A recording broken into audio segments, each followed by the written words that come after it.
Welcome to The Dirt on Organic Farming, a podcast from the Organic Agronomy Training Service. Our aim is to bring skeptical agronomists and crop consultants into the organic conversation by analyzing 6 common criticisms and openly discussing the sometimes messy promise of the organic opportunity. The podcast format combines expert interviews with real-world examples to get beyond us versus them and towards a more informed understanding of organic agriculture. I'm Nate Powell-Palm. And I'm Mallory Krieger. We're the hosts of The Dirt on Organic Farming.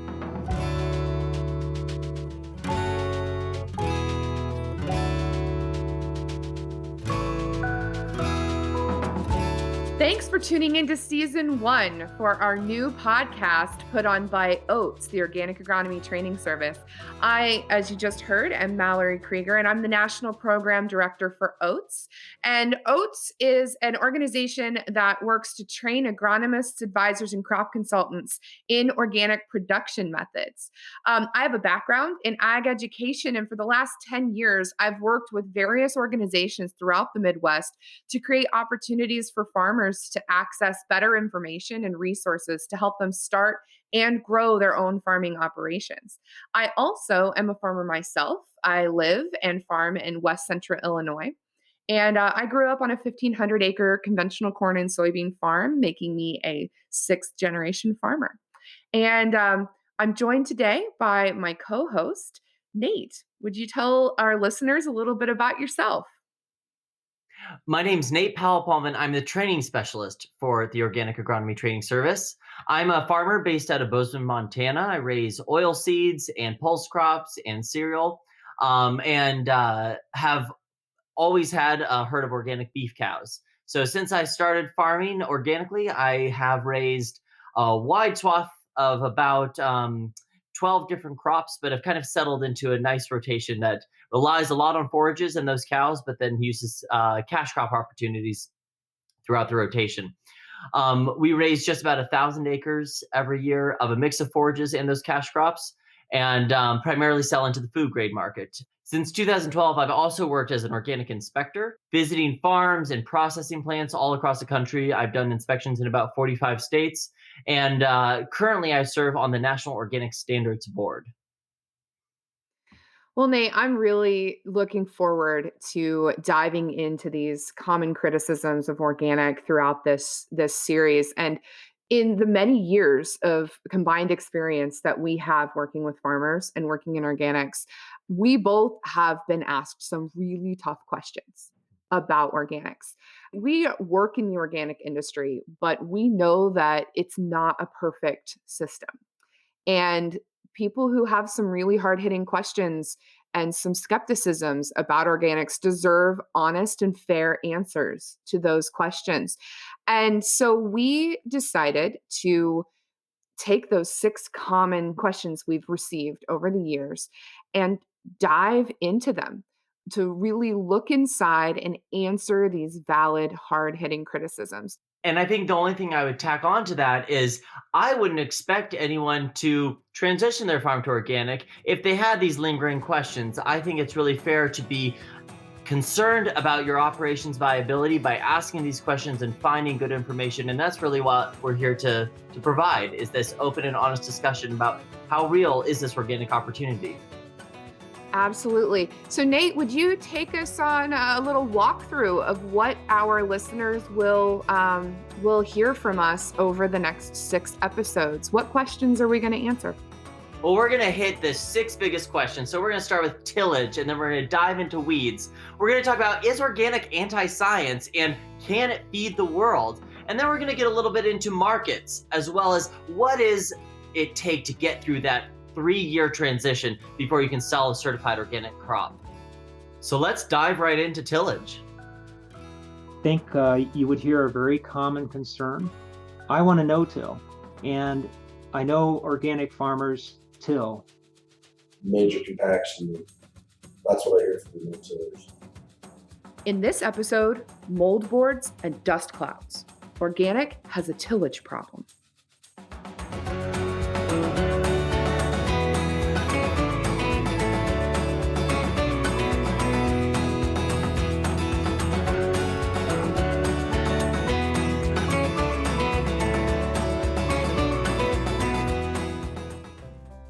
General Mills is a proud sponsor of Oats.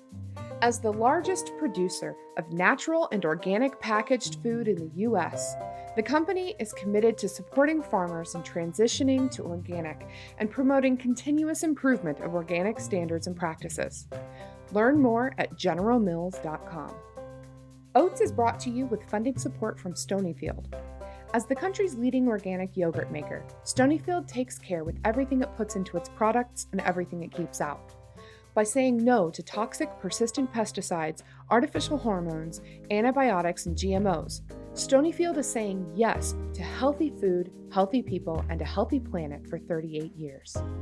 Stonyfield is a certified B Corp and is also helping to protect and preserve the next generation of farmers and families through programs like its direct milk supply and Wolf's Neck organic training program, as well as Stony Fields, a nationwide multi-year initiative to help keep families free from toxic persistent pesticides in parks and playing fields across the country. All right, well, tillage is one of those topics that is really concerning for farmers that have taken on, and rightfully, that no-till mentality.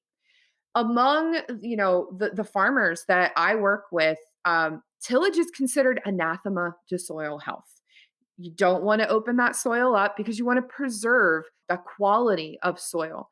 And one of the kind of universal traits among the farmers that I've worked with over the years is a deep love for the land, that stewardship mentality that the land is their responsibility. And at workshop after workshop, farmers have raised concerns to me about how much tillage is happening in organics. The word on the street is that organic farmers are beating the heck out of their soil. So, Nate, you took the lead on investigating this topic. What did you discover from our experts that you interviewed about tillage? Well, Mallory, I think this topic sits really close to home for me because I'm from one of those Dust Bowl states. We get 12 inches of rain on average across the state, and we have really thin soils, shallow soils, really light soils. And so if tillage is done wrong, our soils blow. And we have years and decades of history with soil moving across the landscape because of inappropriate farming practices. So I reached out to Dr. Perry Miller, who's a professor of sustainable cropping systems at Montana State University, my alma mater. And his research focuses on dryland diversified wheat-based systems, including conventional no-till as well as organic. I just wanted to point out that we're kicking things off in Montana because of the particular aversion to tillage in those dry conditions. But we will be covering systems and practices from around the country throughout the course of this episode. I asked Dr. Miller what are some of the problems he sees with tillage. I don't really see anything new, but we know that tillage is, it has potential to be very abusive to soil. The two things I worry about are just flat out erosion, and there's actually tillage erosion, and then it induces wind and water erosion. So, being careful with those tillage techniques it's an old challenge. So it's a very old challenge. And the other we worry about is tearing down soil organic matter. And we know very, very well from lots of research that the more you till, the more you provide oxygen to the microbes that are responsible for consuming and respiring various carbon-based products in the soil, which have the net effect of bringing down soil carbon. So I don't see it as a new challenge, but it's important. Yeah, tillage is very hard on soil structure and stability. And for many farmers, soil organic carbon is a marker of how well they're managing their soil health. So that loss of soil structure and stability that Dr. Miller just referred to, that can lead to erosion, whether it's through wind or surface runoff. Watching that soil leave the farm is an absolute tragedy. Yeah, and there are certain environments, I'd say, especially Montana, where tillage is a top concern. And so I spoke with one of Dr. Miller's colleagues, Dr. Patt Carr, specifically about the challenges of dryland farmers in these really arid climates. Dr. Carr is a professor of cropping systems and conducts organic and conventional research at Montana State University. Previously, he worked as a research professor at North Dakota State University doing similar research. The research center I'm at is strictly a dryland research center. We don't have any capacity to irrigate presently. But what is really unique about not just the research center's location, but really much of central Montana is the soils here are very, very shallow. How shallow? Well, we feel pretty good if we can get a soil probe down to 2 feet. So we're talking about, in many cases, fields where we're working with soil to a depth of between 12 and 18 inches. So we really have very little capacity to store soil water in the soils and the fields that we work in. I don't think we can emphasize enough that Montana is especially susceptible to erosion. We want to really acknowledge that it's an arid place. It gets maybe 12 inches of rain a year. And so those soils, when not managed properly, are really highly erodible. Certainly when you live in a dryland region, I think you recognize the wind erosion that occurs. And we've had a very open winter so far. We've had extremely high winds. Now, when you live in the northern Great Plains, you get used to wind, but we've recently just had some wind damage to some of our roofs. We've had gusts 70 miles an hour at the research center. So soil's going to blow unless you've got that field and that soil armor on it. What isn't, I think, always recognized, however, is even in these dryland regions, we can have water erosion occurring as well, and we certainly do here at the center, because a lot of times when we do get precipitation in the summer, we'll have sometimes very heavy rainstorms in a short period of time. We'll get a lot of water deposited, and if you don't have fields that are about 0% slope or pretty close to it, water's going to run. So I think if you would really pool farmers in a place like central Montana, they'd probably identify wind erosion as their greater concern, but many of them would recognize that they also have to contend with water erosion.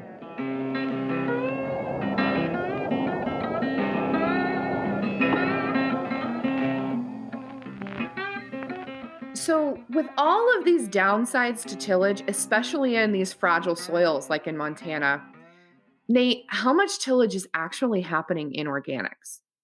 Well, it depends on the farmer's rotation. Most organic farmers are trying to decrease tillage through the use of cover crops and changing up the sequence of cash crops. I know in my operation, my goal is to till as little as possible because tillage is money out the door. It is steel, time, and fuel burned. So, an example of how farmers are reducing tillage in Montana is by companion planting yellow sweet clover with their spring wheat. So the sweet clover doesn't come up that first year, but in order to get established, it's growing up with the spring wheat, taking off that second year. And ultimately, you don't have to do another tillage event to plant it, and you can terminate it whenever it's most suited for the life cycle of the plant. So there's a lot of innovation on that front. But there's no clear answer to how much tillage is happening in organics because organic crop rotations and practices are so varied. I talked to a farmer about how he's managed to reduce tillage on his farm and what his tillage program looks like today. Vince Jaeger farms in southeast Iowa. His farm has been organic for 20 years and has traditionally been a corn and bean operation, but he's recently added livestock as a key part of his rotation.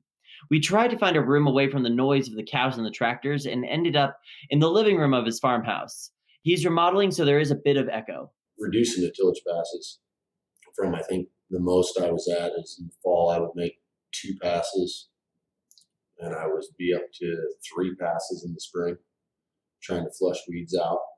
And now in the fall, on corn stalks, I'll make 1 pass on bean stubble. I won't even touch it, and I'll just drill a cover crop directly into it. And then in the spring, I'm down to, on corn stalks, I have to make 2 passes still. On the bean stubble, I'm down to just 1. Vince has managed to cut back on tillage through good soil management practices. He describes some of the techniques he uses to manage soil health. Well, the biggest one is looking at the soil test, watching the weeds. We're applying the minerals that the weeds are saying we need to have. They're telling us where a problem is, and the soil test is confirming the weed pressure that we're seeing. And we're applying the exact thing that we need, not a whole bunch of stuff. The cover crop definitely is helping with the structure of the soil. It's working up way better with that living plant there. And it's suppressing the weeds, which is one of the reasons the spring springtime, there were so many passes, we were trying to flush weeds, the cover crops just hold them down, and we're not seeing it. I've also moved up the rotary hone, the cultivation. I've brought it up a lot closer to planting time to help control with any weeds.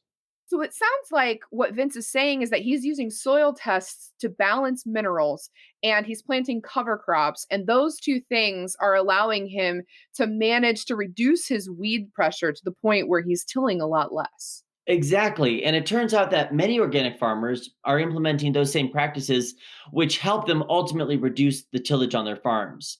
I spoke with Dr. Jessica Shea, Director of Science Programs at the Organic Center. She conducts original research on organic topics. The first thing that I'll mention about tillage is that there's this idea out there that organic uses a lot more tillage than conventional. But if you actually look at the data in the USDA National Agriculture Statistics Service that they collect, organic and conventional agriculture actually use conservation tillage practices at about the same rate. So around 40% of the time. So we still have a long ways to go. But it is that common refrain that you hear that all organic farmers till and most conventional farmers don't is a fallacy. Pardon the sound quality in that last bit, but what Dr. Jessica Shade is saying is that it is a fallacy that conventional farmers don't till.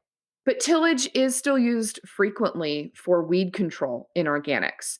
And on the conventional side of the industry, conventional farmers have tools for weed control that don't require tillage, namely herbicides. Well, that's a great point. I think one thing I would tack on to that, though, is that a lot of those herbicide tools are becoming less effective. We're seeing conventional farmers buy steel and bring it out because they're not able to control, say, Roundup resistant kochia or these other weeds that have grown resistant to a lot of the herbicides that are typically used. Dr. Miller spoke to this trend of herbicide resistance on conventional farms.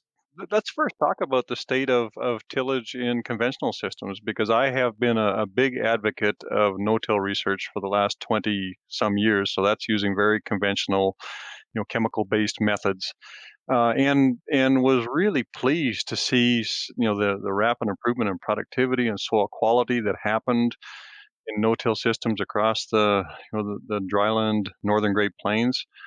But we've got a couple major issues that have emerged in those conventional systems.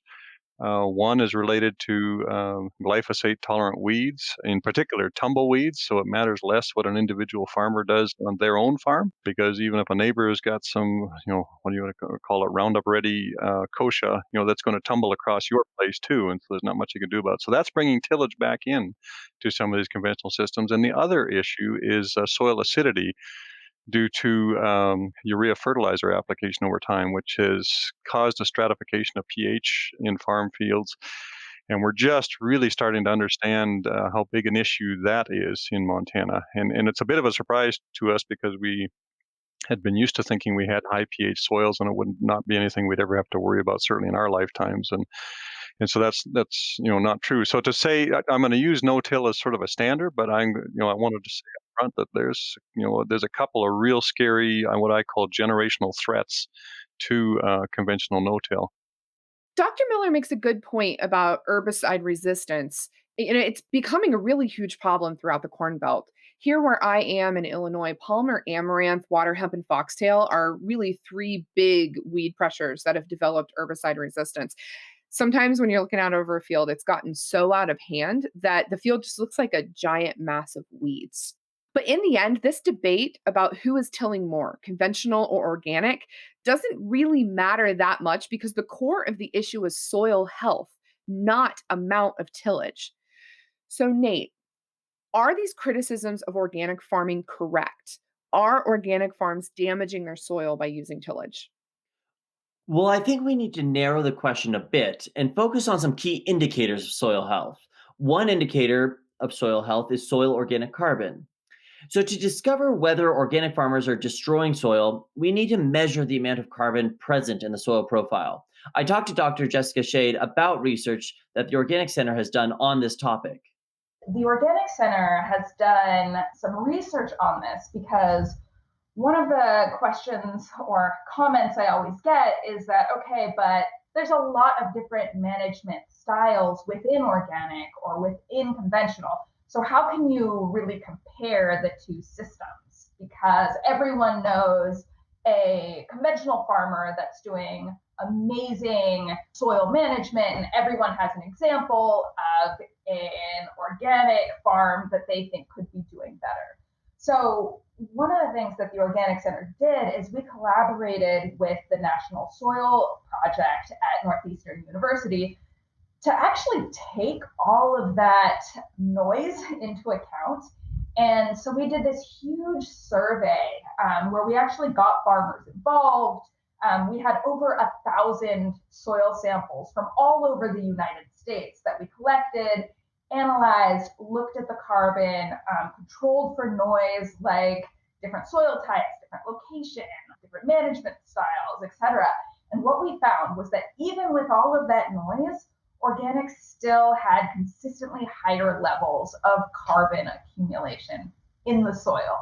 So when you take this snapshot of what's going on organic farms versus what's happening on conventional farms, in general, organic is sequestering more carbon in the soil. So it's important to look at the change in soil carbon as you move through the soil profile to really understand the carbon storing implications of conventional versus organic practices. And the USDA's Agricultural Research Service did a study on this in their Farming Systems Project, which is an experiment that was established back in 1996. So it provides a long-term comparison of organic to conventional cropping systems. And they compared soil organic carbon between organic plots that do use tillage to conventional no-till plots. And typically studies that compare soil organic carbon sample at very shallow levels of the soil. But this study was a little different because it looked at carbon in the soil at intervals all the way down to a depth of 1 meter. And what they found was that in the first 4 to 5 centimeters of soil, the conventional no-till plots do have higher levels of soil organic carbon than the organic full-till plots. But after about 6 centimeters, that trend reversed, and the organic plots had more carbon all the way down through to about 40 centimeters, after which there's kind of the same level of carbon. And when they summed up the total soil organic carbon in each system over the full depth of a meter, they found that soil organic carbon is still significantly greater in organic plots than conventional, even when you compare full tillage in organic to no-till in conventional. And that's because carbon in a no-till system mostly accumulates on the surface where those plant residues are deposited. But in an organic tillage system, those residues are worked down and buried into the soil. So there's a greater soil carbon at deeper depths where it's more resilient to degradation.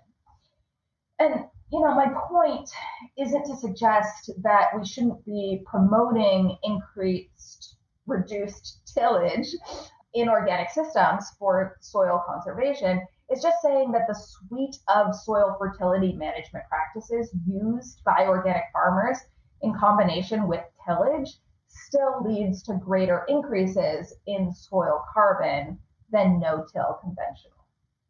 I definitely find it reassuring to know that despite using some tillage, organic farmers are still managing to cultivate healthy soils. But I personally know a lot of farmers who are interested in organics, and they've really contemplated and considered becoming organic farmers. Oftentimes, they're drawn in by that price premium, that higher profitability that can be offered by organics. And they're also drawn in by moving away from chemistry as a means of production. But even among that group, who's largely really open to the idea of organic, they just cannot bring themselves to till the soil. They have a really closely held value to steward the health of that soil. And in their perspective, tillage is in direct conflict with that value. So, Nate, what did you find out about what options are available for those farmers? Well, someone who's done a lot of work in this area is Dr. Gruver, director of the Organic Research Program at Western Illinois University. Dr. Gruver offered some insight into the possibility of a no-till system in organics.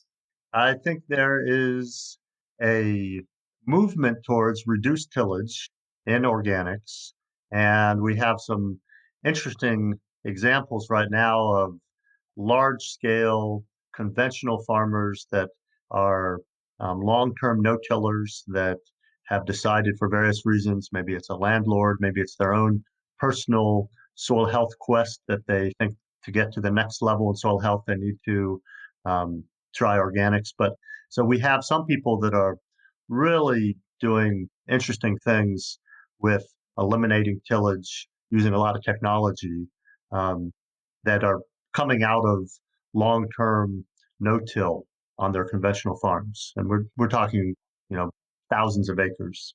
And then, of course, there are smaller scale, longer term organic farmers that are just looking for solutions to management problems, and they see adopting more cover crops, reducing tillage as a a strategy to address some of the problems on their farm. They see presentations at meetings, they go to field days, they see that people are doing organic no-till, and particularly organic no-till soybeans is working pretty consistently in many different locations. It's not working 100% of the time, but it it works in places that have good management. It's working well over 50% of the time, and so people are seeing that and trying to figure out how to bring that into maybe their long-term organic farming systems. So back to Montana, Dr. Perry Miller also has done research experimenting with various types of organic no-till systems. So our premise was very simple. It was just, we see some very positive ecological things happening within sort of the ecological makeup of some of these no-till systems, especially where farmers maintain a decent amount of crop diversity in them and cropping intensity. So, less summer fallow and more years of cropping, which is really favorable for soil development. So one of our simpler things, well, and they can use glyphosate to really manage those conventional systems. Maybe there's a chemical that we can use in organic. And so one of the first things we tried was high rates of industrial strength vinegar to see if we could take down green manure with a chemical application and essentially sort of have an organic form of a conventional type of no-till, a spray-based no-till, if you want to look at it that way. That did not work. So we were probably really naive, but because vinegar is a contact chemical, it will burn down vegetation that is present, but it doesn't kill the growing points of the plants, and so you end up with a plant with scorched leaves. But by the next day, literally, the growing points are throwing out new leaves, and so it didn't terminate those green manures like we had hoped. We have also, it was a weak effort, I guess I'll say, because we didn't really look at it exhaustively, but we have tried roller crimping. I had one built, and what we found is that by the time we could actually crimp peas, we had kind of two problems. One is they'd already made seed. You needed a pretty mature stem before we could get the crimper to actually kill the peas and stop their growth. And then the second problem was it just really wasn't enough biomass. If you compare the kind of potential biomass that winter rye can generate out in the Midwest, it just it's a small fraction of that. So it really didn't provide enough of a carpet to prevent weed germination. But the early results were disappointing enough that I guess we didn't pursue it.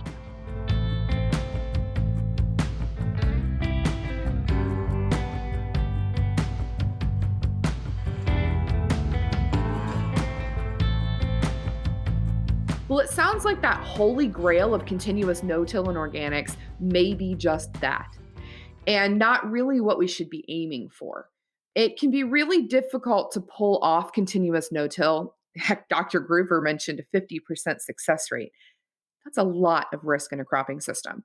So, is there a middle road that significantly reduces tillage, avoids all of the risks of that continuous no-till system, but also allows farmers to build soil carbon?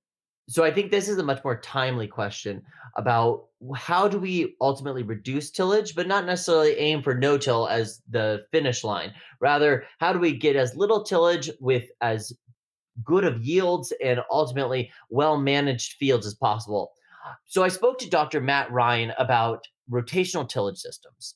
Now, Dr. Ryan's in a very different region than Montana. He's over in New York State, lots more rain, much different soils. So, very different system than what Dr. Perry Miller and Pat Carr were talking about. He's an associate professor of cropping systems at Cornell, and his research focuses on using cover crops to ultimately reduce tillage in organic systems. So, with organic farming and reducing tillage, one thing that has become popular over the past 20 years is using cover crops to facilitate no-till production, no-till planting. This is not a continuous organic no-till system, but rather a system that enables you to no-till plant cash crops. And we call it rotational no-till. This has really been borrowed from farmers in Brazil and in South America, this use of mechanical termination for managing cover crops. And I feel like there's a lot of potential with this system. Certainly having cover crops and allowing those cover crops to grow tall and put on a lot of biomass, that's really good for soil health. And some of the innovations that we've seen is organic farmers learning from non-organic farmers in terms of some of the technology that's been developed with traditional conventional no-till practices. And so some of those technologies are now being integrated and adopted by organic farmers, and we're seeing organic farmers that are investing in new planters to enable them to plant through that thick mulch. And also, I'd say there's quite a bit of potential for integrating digital technologies and this combination of both agroecological management and precision agriculture. And so I feel like that's really where we're headed in terms of sustainable crop production in the future. Having organic farmers work with non-organic farmers and learn from them, adopt some of their practices.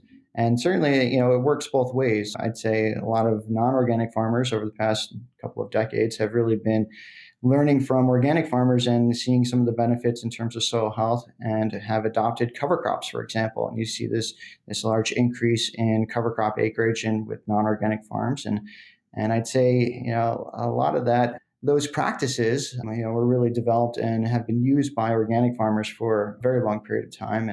And so, again, this cross adoption is something that I'm very interested in. I really like this idea that we don't have to be siloed. It shouldn't be, if you're an organic farmer, this is how you farm. And if you're a conventional farmer, this is how you do it. Every farmer should be able to work towards the best system possible. And that means learning from other farmers, both conventional and organic. Definitely. The agriculture industry can only benefit from more cross pollination of ideas and open discussions about best practices. While learning from other farmers is key, not everyone is lucky enough to have an already certified organic neighbor. And that's where agronomists and crop consultants can serve as a source of new ideas and strategies for farmers to try out. And unlike in conventional farming, there are very few organic advisors out there right now. And I think there's a real need for their services to help the industry grow. Absolutely, Nate. I think that you've really hit the nail on the head. There is a need for advisors out there. But at the end of the day, advisors and us, we can talk about practices all we want. But I'm sure that our listeners also want to know what the yields are looking like in these systems. I thought that might be of interest. So I talked to Dr. Ryan about what he's seen in the Northeast with no-till systems. In terms of yields, our yields of organic soybean have been quite good. And so we would see typically 45 to 50, sometimes 60 bushels per acre with our organic no-till soybean system. What we have seen over the past several years, though, is that it really depends on spring weather conditions.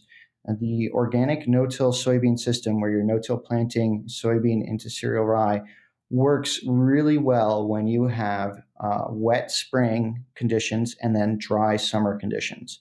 Typically in the Northeast, that is what we are used to. We are used to having trouble accessing our fields in the spring because it is too wet, and then there being short-term droughts in midsummer or later in the season. However, we have seen some years where it's been very dry in the spring. And when you have cereal rye growing under dry conditions and you try to no-till soybean into that is when we're seeing a yield gap.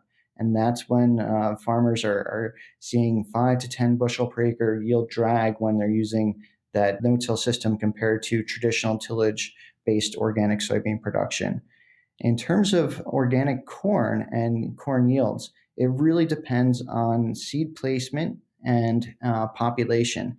And so what we see is that when we have a good stand of corn, that's when our yields can match our traditional tillage-based organic corn production. But when we don't have a good stand, sometimes with corn and with no-till planting into hairy vetch, there can be issues with seed placement and with crop establishment. I also posed this question to Vince. He told me about the yields he's seen with organic practices and reduced tillage. Of course, the genetics of the corn and beans have definitely gotten better, more suited to this. So you can't attribute all of the yield gains over that time to this. I mean, some of it could be plant genetics, but I'm producing 2.5 times the yield on beans that we were 20 years ago. And the corn is about double what it was 20 years ago. And it's not a higher rate of fertilizer application. It's just addressing the issues of the soil. And the yields are continuing to improve. Over the past 20 years, the yield gains that we've recognized are definitely more than the yield gains of a conventional farmer, to the point where we're closing the gap. And I would say over the next 10 to 20 years, I don't foresee there to be any gap at all. I haven't seen them increase for a conventional farmer. I see their cost increasing. I see everything that they're doing is costing more to do, and the yield's not changing.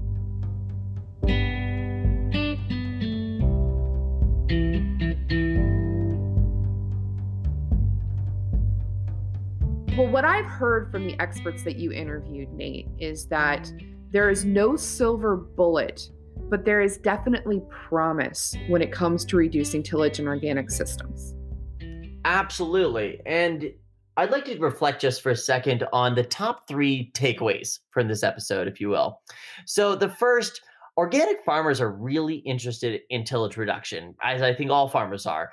And interestingly, the amount of tillage going on organic farms and conventional farms is roughly the same.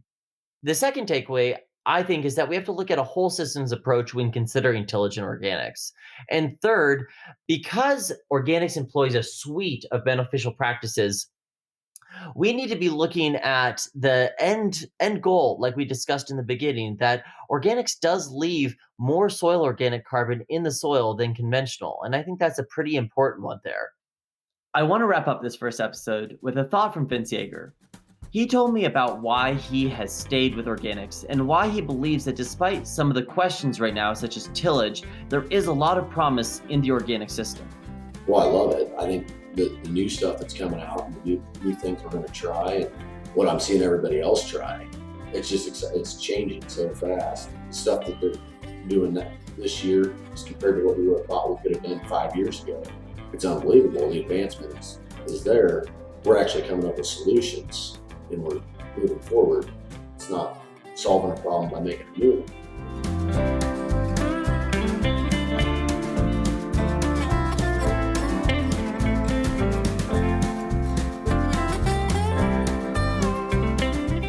That was episode 1 of The Dirt on Organic Farming, a new podcast by the Organic Agronomy Training Service.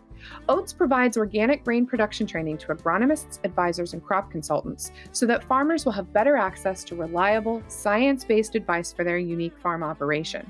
Special thanks to Vince Jaeger, Drs. Jessica Shade, Joel Gruver, Patt Carr, Perry Miller, and Matt Ryan. This episode was produced by Michaela Elias. For more information, go to www.organicagronomy.org. Oats is brought to you with funding support from Cliff Bar. Cliff Bar's journey to use organic ingredients started in 2003. We've learned along the journey that organic can be a catalyst for good. It is key to creating a healthier, more just, and sustainable food system for all of us. Organic farming is good for people and the planet. We've also learned that organic farming is innovative and can play a critical role in feeding a growing world. In order to do that, organic has to continue to improve. That's why we are the #1 private funder of organic research in the U.S. and fund projects like Oats. We are proud to be working along with all of you to ensure that organic is here to stay for good and for generations to come.